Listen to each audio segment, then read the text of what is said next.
Hey friends. So I got a new microphone and I'm learning how to use it. So hopefully I don't sound all like ASMR or whatever.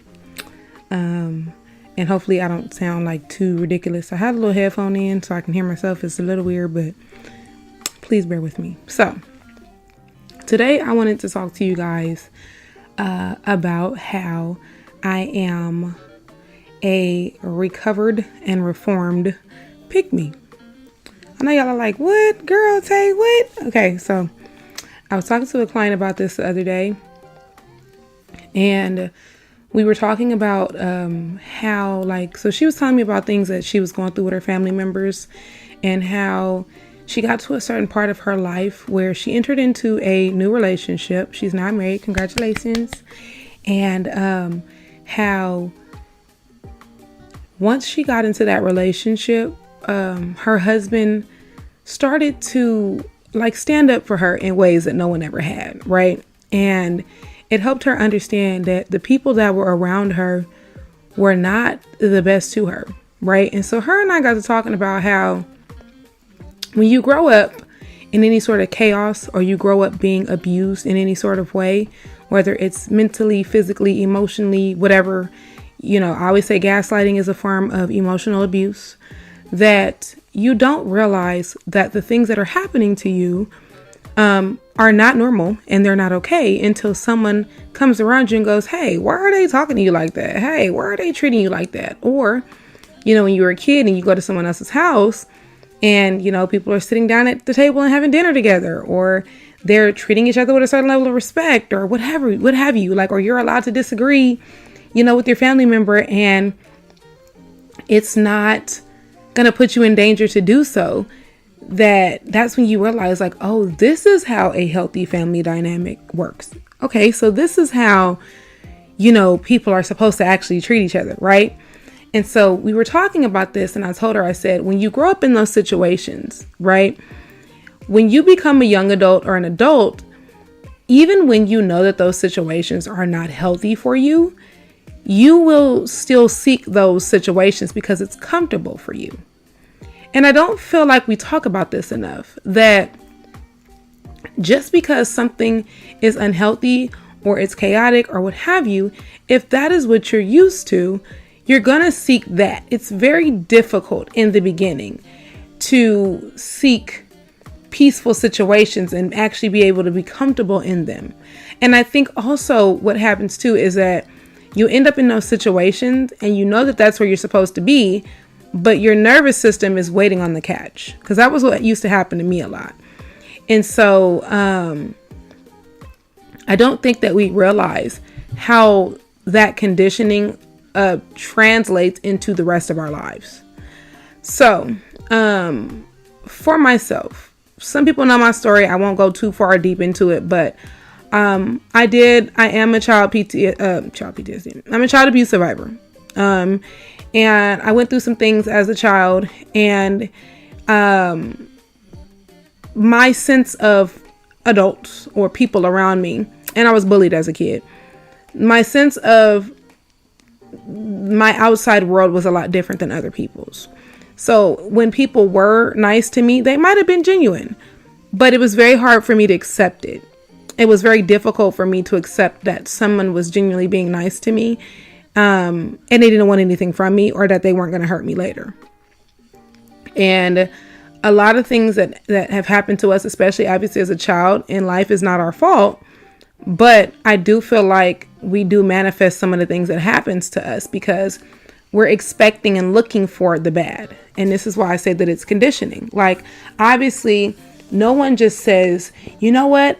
Put me in the spot with the people that are going to treat me like dog shit, right? But when you end up in those situations, it's like almost watching a scary movie, right? Those of us that have anxiety, we want to know what happened already. So we tend to want to watch those movies that we've already watched because we know what's going to happen. The anxiety is no longer there, right? So when you're meeting people that act different than the people that you're used to, what happens a lot of the time is, even though it's chaotic, even though it is uncomfortable, there's this sadistic part of you that is the abused part of you is comfortable there because you know what's going to happen. You know the end to that story, right? Okay, so this also translates into our relationships, our personal relationships, right? Or even work relationships, right?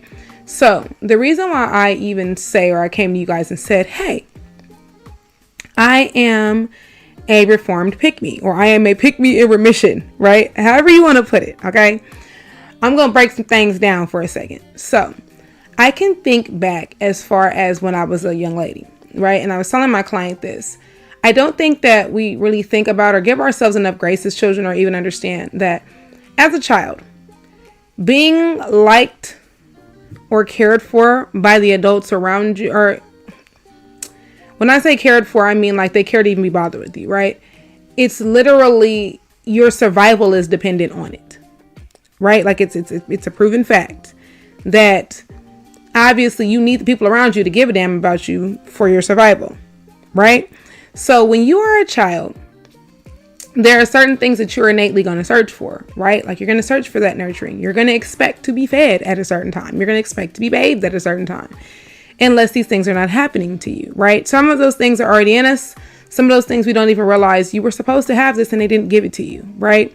And so for myself, there was an evil stepmom that I was subjected to.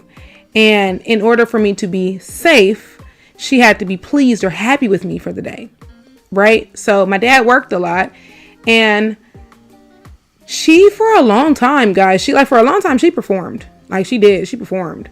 Obviously, she performed well enough to where my dad felt like he could go on a work trip and leave me with her and her kids, right? And when he wasn't around, obviously, is when the abuse would happen, right? And when you're in those situations, you're gonna wonder, what is it that I'm doing wrong? What is wrong with me? You know, what do I need to do in order to be liked or cared for or considered by this person, right? That's just how you're gonna think as a child. Now, as an adult, talking to little me, I'm very well aware of the fact that there was nothing that I could have done. Evil is just evil. She was who she was. She wasn't gonna like me anymore if I did whatever she wanted me to do, what have you. Like, she mistreated her own children. So it was very delusional of little me to assume that I could be anything to make her not treat me the way that she treated me, right? Like, I was a child. Whatever she did, I didn't deserve it because I was a child.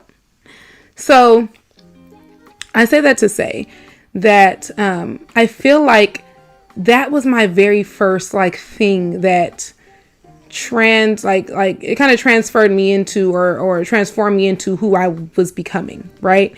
And then every little kid wants to please their parents. So when I would go back home to my mom, you know, it was like I just genuinely wanted my mom to be happy with me anyway. And my mom is a stickler. Like, all of my friends love my mom, but my mom's a stickler.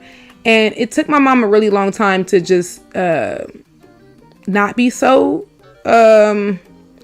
I want to say controlling, but I'm going to use the term very loosely. Like, my mom is one of those people, if she has a set idea of how she wants things. She's very OCD. There we go. She has a set idea of how she wants things. And when they're not done in the manner that they're done, or the outcome is not what she expected, it's not good enough.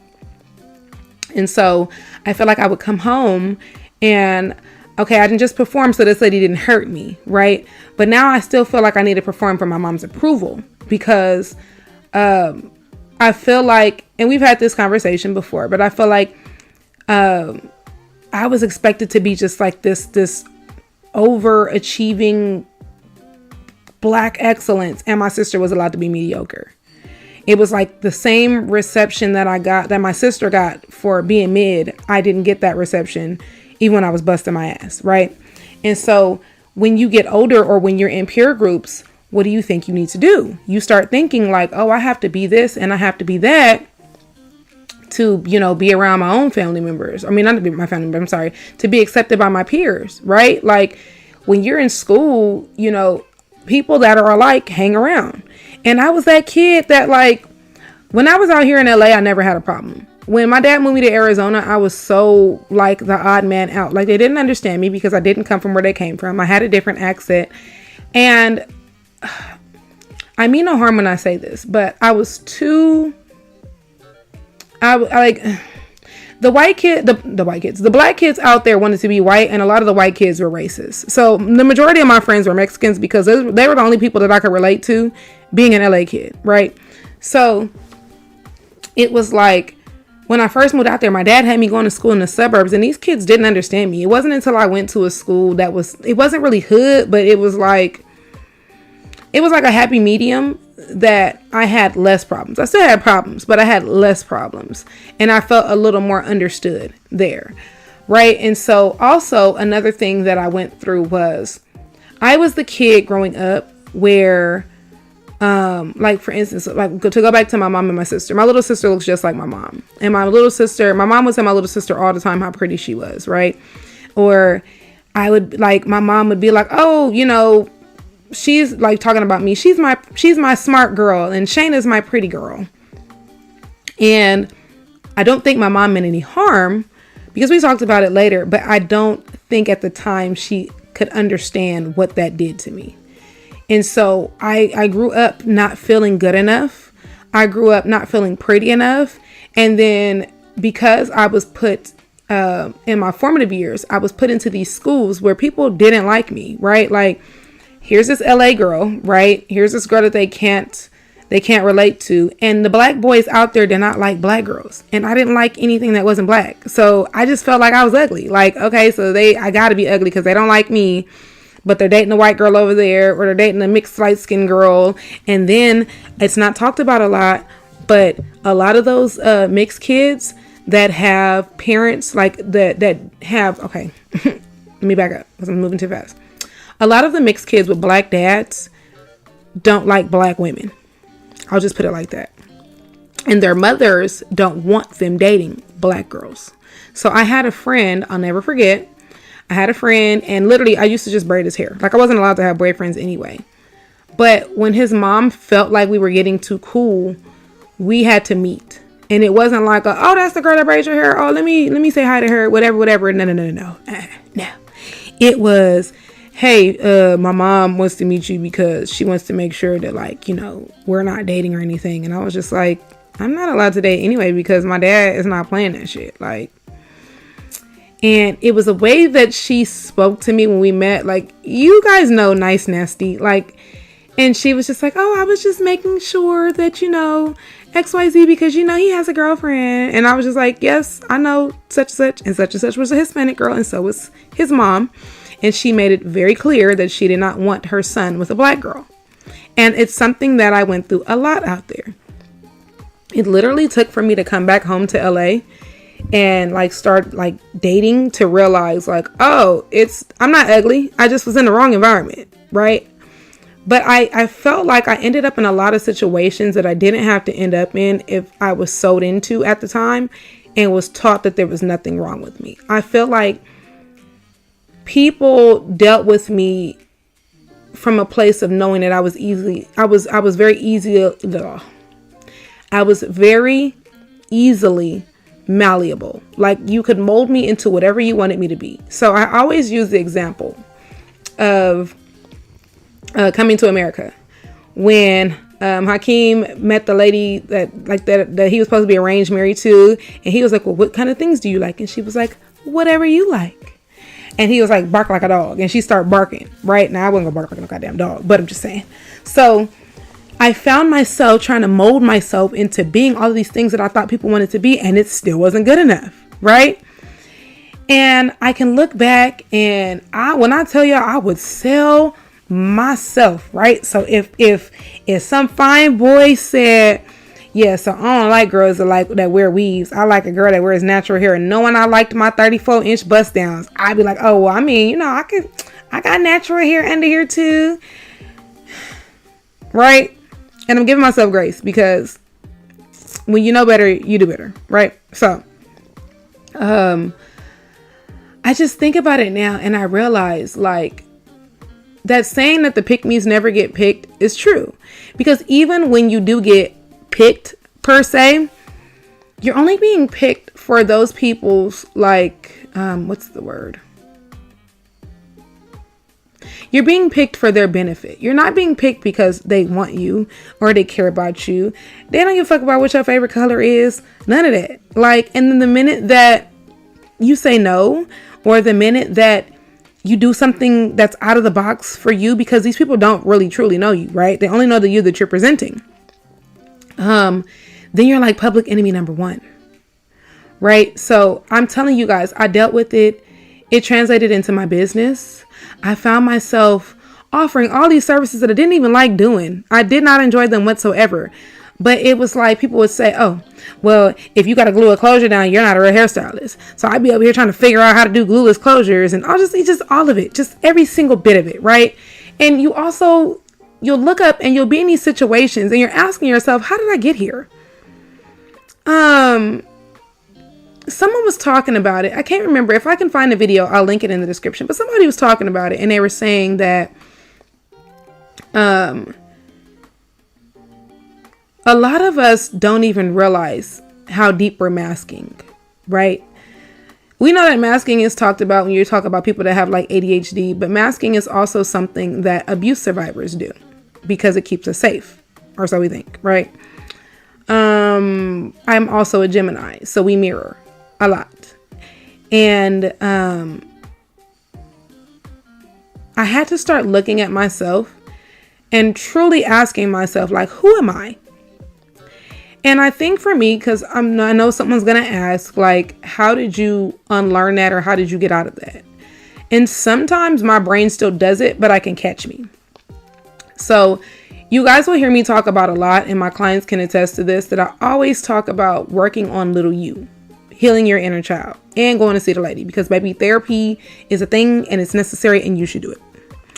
And don't let anybody tell you otherwise. I know that there was like this connotation in the Black community or most minority communities that wasn't nothing wrong with you and you didn't need to go. And let me tell you something, with no offense to our parents and ancestors, they are the reason why we're in therapy now. And a lot of them are walking around undiagnosed, which is why they can't accept the things that they did to us or why we are who we are now. And then when you try to go do some work on yourself, they take it as, oh, so I was just this horrible parent. Nobody said that. I'm just saying that there were some mistakes that you made along the way, or there was some neglect that probably happened along the way, or honestly, you haven't healed little you. And yeah, my life's a shit show and I want to do something about it. So don't feel bad about it. If you needed somebody to tell you, your good homegirl is telling you there's nothing wrong with that. And you should do that.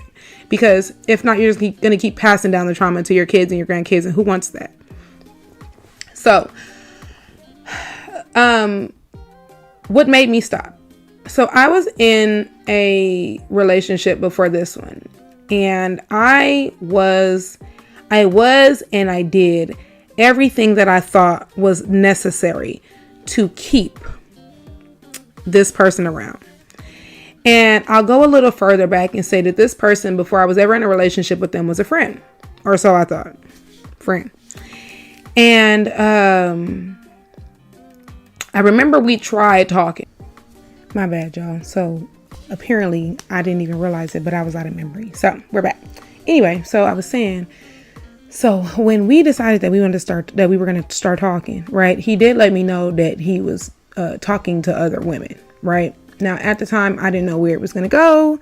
I didn't know, anything. So I was just like, okay, that's fine. Like, if it becomes too much for me, or I realize that's not something I want to do, I'll let you know, right? I wasn't really attached to the outcome at the time. And what I was expecting and what I was getting was two different things. And I was just like, you know what? I'll stay your friend. This doesn't really work for me, right? And I remember around that time, I was homeless. And he would like do little things like, if he came to get his hair done or something wherever I was staying at, he'd make sure I ate, or he was very nice and very attentive. Now, let me say this, because we will do another story time on surviving a narcissist, but he was just doing grade A narcissistic things, right? Like he was definitely love bombing me. And in that vulnerable place that I was in, it made me feel like, oh, he's such a nice person, right? And I'll never forget, I think at the time we stopped talking because it came out that he had a baby on the way. And we had a mutual friend that did pass away. But at the time, he thought that it would be funny to send the baby shower invitation around. And I didn't realize it at the time, but of course my feelings were hurt. And so I remember hitting him up like, oh, congratulations. Whoop. I'm a Gemini, I'm very passive aggressive. I don't just jump off the porch and get to tripping, right? But he's like, oh, what are you talking about? And he tried to lie about it, right? And it really hurt my feelings. And there was a part of me that started that spiral up. Why am I not good enough? You know, why are these things always happening to me? I was that girl that even when I did get a boyfriend when I was younger, they always cheated on me or whatever, right? And so I started to feel sorry for myself. And I was just like, why am I going through this and that? And why do I always go through these things? And yada, yada, yada, yada, yada. Now, as an adult, I understand, because I've had this conversation with my daughter, that a lot of people, I was attracted to their looks. I wasn't really attracted to who they were as a person, right? And so obviously life went on, you know, so many years went by. I had my own life. He had his own. We didn't talk to each other. And then one day he pops up out of nowhere. And I was single at the time. And we started talking again. And we all know that time does not always change people. Time does not always make people better people. And some people, they learn how to better pretend. And I feel like that is what happened with me. Because baby, I was in a place where I was glowing and growing, right? Like I was single. I had my son, right? My son was like up in mama's hustle and, you know, like couldn't tell me nothing. And the devil came right on in, right? And I wasn't as healed, I guess, as I thought I was, right? So I, you know, my giddy ass, I get all excited and I'm like, okay, we're gonna try to make this work and and I was just all googly retarded child, and Lord, y'all, that man ruined my life, at least for the time being. But I can look back at it now, right? So if you ask 34-year-old me what space 24-year-old me was in and how I ended up in that situation, there was a part of me that I guess I had to prove a point to myself, right? Like, oh, okay, so, you know, yeah, that didn't work out. So now you back here with the big dogs, right? No, baby, that she was smart. She got the fuck away and he needed a new victim. That's what happened. So, I say all that to say that what helped me get my shit together, right, was I started to look at situations and I started to ask myself, how do I keep ending up around these kind of people?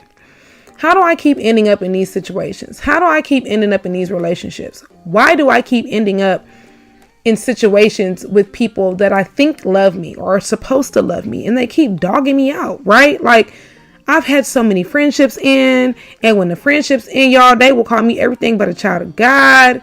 Just a mess, right? And when I started to look at myself, I had to start going all the way back to little me. And do the work and go to therapy and read books and work on me. Like, I got to a point in my own relationship where I had to take some time for myself and really just dig down. And I had a whole dark night of the soul, y'all. I was in here fighting for my life, you know, with myself, just begging God for peace. And I was just like, God, just please, I just want peace in my life. I just need peace. But I had to realize that the only way that I was going to have that peace is if I gave it to myself first. And a lot of people will not admit it, but that part of being the pick-me is you just want somebody to choose you, right? You just want somebody to love you. You just want someone to give you back what you're giving to the world. But the problem is they're not going to ever do that because you're not giving it to yourself. And I had to understand and learn that people are going to go. People are only seasonal, right? But I had to learn and understand that if I give me everything that I need, it will energetically align me with those same people. But as long as I'm selling myself short, I'm going to always end up in relationships and situations with people that do the same. Right? There's a book that I read. There's two books that I read that I recommend. One of them is, it's called Create Boundaries, Create Peace. I want to say her name was Tidra Niwab. I might be incorrect, so don't quote me. I will find it and I'll link it in the description. And the other one was You Can Heal Your Life by Louise Hay. When I tell you guys, I literally recommend that book to people so much that even when I buy myself a new hard copy, I end up giving it away. But it teaches you that your conditioning has made you think that by setting boundaries, you're the bad guy, or by setting boundaries, you won't have anybody around you. And to keep it a buck, that's honestly not a bad thing. You got to learn you. You have to. And in a lot of our families, the very people that were supposed to take care of us were our first bullies. So if you needed validation for that, there you go. Another thing that I had to learn also is you don't need anybody to validate you. You validate yourself. So when somebody does something to you and you know in your heart of hearts you did not deserve that, you don't got to go back and tell them, you did this to me and I didn't deserve that. Baby, they know. They know what they did to you. They knew what they was doing when they was doing it. You didn't deserve it, right? But you allowed it. And you got to go back and you got to tell you know what? That happened to me, that shit hurt. It did. It wasn't nice. I didn't like it. I didn't deserve it. Validate those things in yourself. Get yourself a journal. I got journals everywhere in this room. But what I also tell people to do is if you're not a writer, use the voice notes on your phone. Talk it out. Move that energy. Get that negative energy out of your body and then delete it. Don't harp on it. Leave people where they have you fucked up the first time. If you feel like that relationship is worth saving, friendship, relationship, parents, siblings, cousins, grandparents, whatever, once you tell somebody that what they've done to you is hurtful, baby, if they keep doing it, they don't give a fuck about you. Don't give anybody 2 chances to have you fucked up. That was the biggest lesson I had to learn. You'll get tired. You will get tired. My mom used to always say, when you get tired, you won't be telling people how tired you are. You'll just move accordingly. Really shit I ever heard.